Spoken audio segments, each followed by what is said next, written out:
ಬ್ಯಾಡ್ರಹಳ್ಳಿ ಪೊಲೀಸರಿಂದ ಸೋನು ಗೌಡ ಬಂಧನ. ಅನಧಿಕೃತವಾಗಿ ಮನೆಯಲ್ಲಿ ಮಗುವನ್ನ ಇಟ್ಕೊಂಡಿರುವಂತಹ ಆರೋಪದ ಮೇಲೆ ಸೋನು ಗೌಡ ಬಂಧನ ಆಗಿದೆ.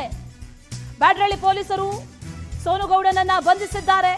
ಅನಧಿಕೃತವಾಗಿ ಮನೆಯಲ್ಲಿ ಮಗುವನ್ನ ಇಟ್ಕೊಂಡಿದ್ದಾಳೆ ಅನ್ನುವಂತ ಆರೋಪ. ಹೆಣ್ಣು ಮಗುವನ್ನ ದತ್ತು ಪಡೆದ ಬಗ್ಗೆ ಎಲ್ಲ ಕಡೆಗಳಲ್ಲಿ ಟ್ರೋಲ್ ಆಗ್ತಾ ಇತ್ತು.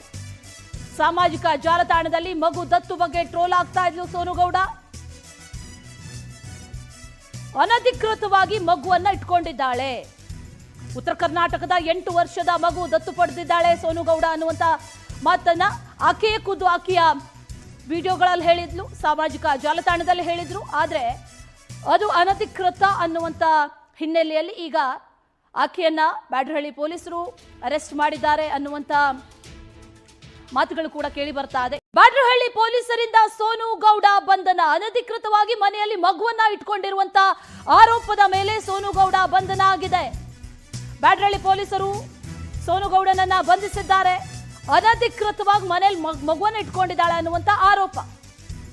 ಹೆಣ್ಣು ಮಗುವನ್ನ ದತ್ತು ಪಡೆದ ಬಗ್ಗೆ ಎಲ್ಲ ಕಡೆಗಳಲ್ಲಿ ಟ್ರೋಲ್ ಆಗ್ತಾ ಇತ್ತು. ಸಾಮಾಜಿಕ ಜಾಲತಾಣದಲ್ಲಿ ಮಗು ದತ್ತು ಬಗ್ಗೆ ಟ್ರೋಲ್ ಆಗ್ತಾ ಇದ್ಲು ಸೋನು ಗೌಡ. ಅನಧಿಕೃತವಾಗಿ ಮಗುವನ್ನ ಇಟ್ಕೊಂಡಿದ್ದಾಳೆ. ಉತ್ತರ ಕರ್ನಾಟಕದ 8 ವರ್ಷದ ಮಗು ದತ್ತು ಪಡೆದಿದ್ದಾಳೆ ಸೋನು ಗೌಡ ಅನ್ನುವಂತ ಮಾತನ್ನ ಆಕೆಯೇ ಖುದ್ದು ಆಕೆಯ ವಿಡಿಯೋಗಳಲ್ಲಿ ಹೇಳಿದ್ಲು, ಸಾಮಾಜಿಕ ಜಾಲತಾಣದಲ್ಲಿ ಹೇಳಿದ್ರು. ಆದ್ರೆ ಅದು ಅನಧಿಕೃತ ಅನ್ನುವಂತ ಹಿನ್ನೆಲೆಯಲ್ಲಿ ಈಗ ಆಕೆಯನ್ನ ಬ್ಯಾಡ್ರಹಳ್ಳಿ ಪೊಲೀಸರು ಅರೆಸ್ಟ್ ಮಾಡಿದ್ದಾರೆ ಅನ್ನುವಂತ ಮಾತುಗಳು ಕೂಡ ಕೇಳಿ ಬರ್ತಾ ಇದೆ.